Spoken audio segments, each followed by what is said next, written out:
Welcome again to Talkin' Tigers. I'm Rachel Whittaker. The NFL draft is now just 2 days away, and as usual, several Tigers hope to hear their names called. Here with me now today is LSU beat writer Jim Kleinpeter. Well, Jim, it's finally almost here. We can stop projecting. So, how's it going today? Good. I'm excited for it to be gone too. It seems like it takes forever to get here with the Combine and Senior Bowl and all the stuff in between.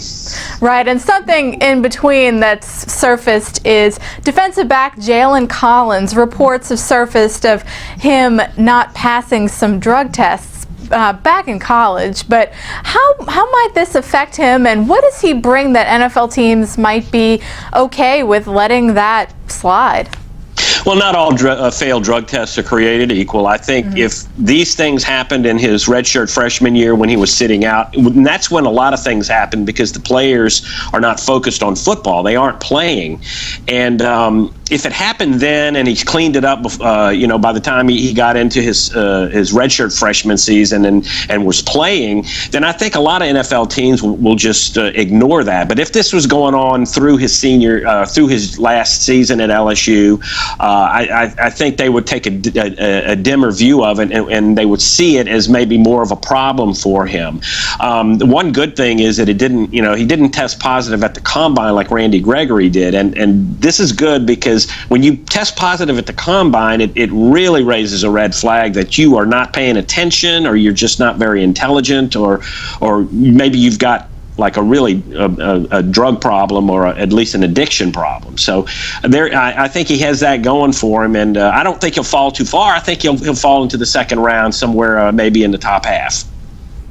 Right, and speaking of Randy Gregory, the Saints have some mock drafts have the Saints looking at Gregory out of Nebraska, so we'll see what happens with the Saints. But back to LSU, we took a walk down memory lane with your top 5 sleeper picks under Les Miles. So Danielle Hunter, somebody who experts said could have benefited from another year, could he be one of those for the Tigers now? Well, I don't know if you'd consider a second-round pick a sleeper. I'm thinking more like the 4th through 7th rounds. But Danielle Hunter has made up a lot of ground. He's a guy that, yes, he could have benefited from another year. I think he'd have been a first-round pick if he'd gone back to LSU coming out in the 2016 draft, the first-round pick, because I think he would have had a monster season. He's a very, very good player. He would have been in a new scheme that probably they would have accentuated his skills, and he would have probably been able to hone his pass rush skills better, and he'd be talked about in the same breath as Randy Gregory and Vic Beasley and Bud Dupree and guys like that. So I think the way I've heard it is he may end up being a real steal because you can put him away. You can get him a lot cheaper this year than you would next year. Very, very interesting. And he's a guy that can play in different roles on defense based on the scheme he would be put in the NFL. So we'll see what his future holds. Somebody who definitely has a shot to be in a possible day 2 selection. So Jim, thanks a lot. We'll talk to you soon. My pleasure, Rachel. And thank you for watching Talkin' Tigers.